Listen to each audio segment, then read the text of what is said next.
ایک صحابی رضی اللہ تعالیٰ عنہ حضور صلی اللہ علیہ وآلہ وسلم کی خدمت اقدس میں حاضر ہوئے اور رزق کی تنگی کے بارے میں بتاتے ہوئے عرض کی، دنیا نے مجھ سے پیٹھ پھیر لی ہے۔ آپ صلی اللہ علیہ وآلہ وسلم نے فرمایا، کیا وہ تسبیح تمہیں یاد نہیں جو فرشتوں کی تسبیح ہے اور جس کی برکت سے روزی دی جاتی ہے؟ طلوع فجر کے ساتھ 100 بار کہا کر، سبحان اللہ و بحمدہ، سبحان اللہ العظیم و بحمدہ، استغفر اللہ۔ دنیا تیرے پاس ذلیل و خوار ہو کر آئے گی۔ وہ صحابی رضی اللہ تعالیٰ عنہ چلے گئے اور پھر کچھ دنوں کے بعد حضور صلی اللہ علیہ وآلہ وسلم کی خدمت اقدس میں حاضر ہو کر عرض کرنے لگے، یا رسول اللہ، دنیا میرے پاس اس کثرت سے آئی کہ میں حیران ہوں، کہاں اٹھاؤں اور کہاں رکھوں۔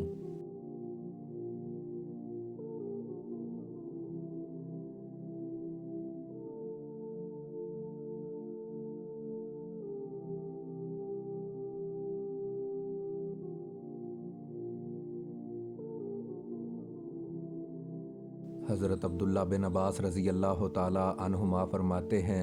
کہ رسول اللہ صلی اللہ علیہ وآلہ وسلم نے فرمایا، جو کوئی استغفار کا التزام کر لے تو اللہ تعالیٰ اس کے لیے ہر تنگی سے نکلنے اور ہر رائی سے نجات پانے کی راہ ہموار کر دے گا اور اسے ایسی جگہ سے رزق عطا فرمائے گا جس کا وہ تصور بھی نہیں کر سکتا۔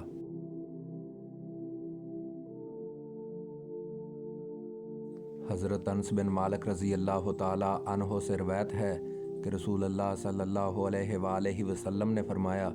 جو کوئی چاہتا ہے کہ اس کے رزق میں فراخی ہو اور اس کی عمر دراز ہو تو وہ صلہ رحمی کیا کرے۔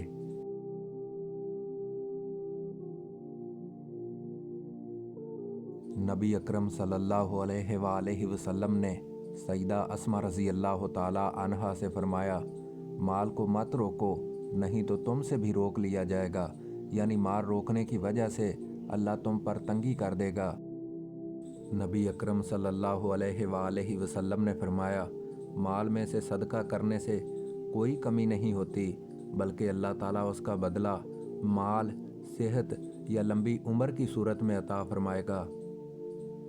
نبی اکرم صلی اللہ علیہ وآلہ وسلم نے فرمایا، جب بندہ سوال کرتا ہے تو اللہ اس پر غربت کا دروازہ کھول دیتا ہے۔ سیدنا سلمان فارسی رضی اللہ تعالیٰ عنہ بیان کرتے ہیں کہ رسول اللہ صلی اللہ علیہ وآلہ وسلم نے فرمایا، بے شک اللہ تعالیٰ حیا کرنے والا اور مہربان ہے، اور کوئی بندہ جب اس کی طرف ہاتھ بلند کرتا ہے تو اسے حیا آتی ہے کہ وہ انہیں خالی واپس نہ لوٹائے۔ رسول اللہ صلی اللہ علیہ وآلہ وسلم نے فرمایا، اگر تم اللہ پر اسی طرح بھروسہ کرو گے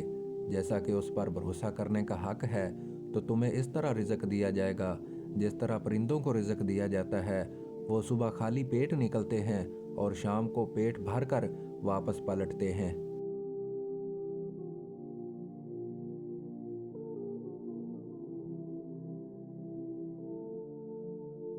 رسول اللہ صلی اللہ علیہ وآلہ وسلم نے ارشاد فرمایا،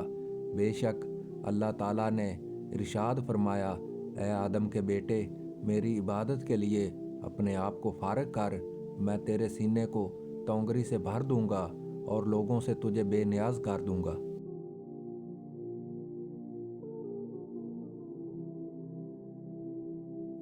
رسول اللہ صلی اللہ علیہ وآلہ وسلم نے ارشاد فرمایا، پے در پے حج اور عمرے کیا کرو، بے شک یہ دونوں فقر یعنی غریبی اور گناہوں کو اس طرح دور کر دیتے ہیں جس طرح بھٹی لوہے کی میل کچیل کو دور کر دیتی ہے۔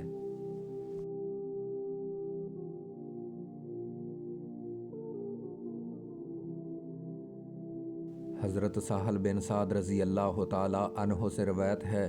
کہ ایک شخص نے نبی صلی اللہ علیہ وآلہ وسلم کے پاس آ کر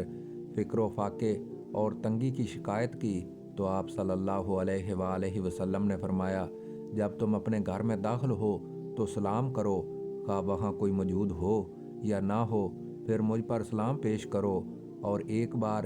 قل هو اللہ احد پڑھو۔ چنانچہ اس شخص نے یوں ہی کیا تو اللہ تعالیٰ نے